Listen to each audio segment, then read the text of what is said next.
Ketika pria ini berkemah jauh di dalam hutan Cleveland, ia diganggu oleh sesuatu yang tidak pernah ia bayangkan. Ia berjalan ratusan meter dari mobilnya, meninggalkan kipas dan barang-barangnya untuk mencari lokasi yang tepat. Namun di tengah perjalanan ia menemukan sesuatu yang membuatnya berhenti.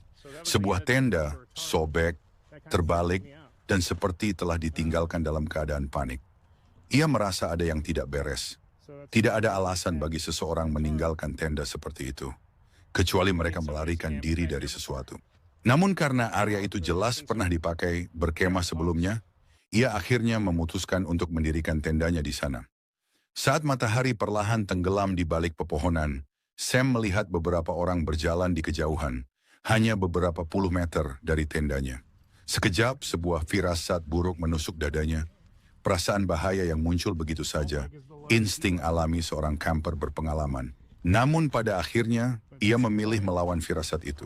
Lagi pula orang-orang itu tidak terlihat memperhatikannya sama sekali. Ia memutuskan untuk tetap bermalam di sana. Tapi baru saja ia berbaring di dalam tenda, firasat buruk itu berubah menjadi kenyataan.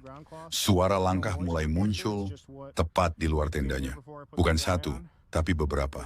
Dan mereka berhenti persis di depan tempatnya tidur. Semakin lama, langkah itu semakin keras, semakin dekat.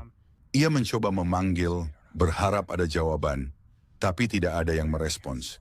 Ia memanggil lagi, kali ini dengan suara bergetar. Dan saat hening itu kembali menelan hutan, Sam tahu, mimpi terburuk setiap camper sedang menjadi kenyataan. Ia berteriak, memperingatkan bahwa ia membawa pisau, berusaha terdengar tegas, meski tubuhnya gemetar ketakutan.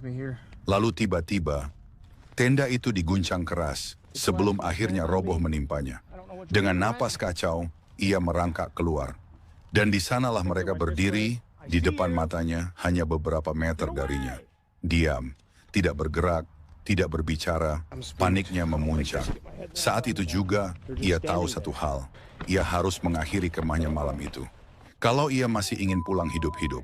Untungnya, ia berhasil kembali ke van-nya dengan selamat. Namun yang paling meresahkan bukanlah serangan itu, melainkan apa yang ia temukan keesokan paginya. Saat ia kembali ke lokasi itu, tidak ada satu pun barangnya yang hilang. Tenda, peralatan, semuanya masih di tempat. Dan disitulah kengerian sebenarnya terbuka. Mereka tidak datang untuk mencuri. Mereka datang hanya untuk menguntit, meneror, dan melukai. Pengingat yang menakutkan bahwa ada orang-orang yang masuk ke hutan bukan untuk berkemah, tapi untuk berburu manusia sepertinya. Jika kalian suka kisah seperti ini,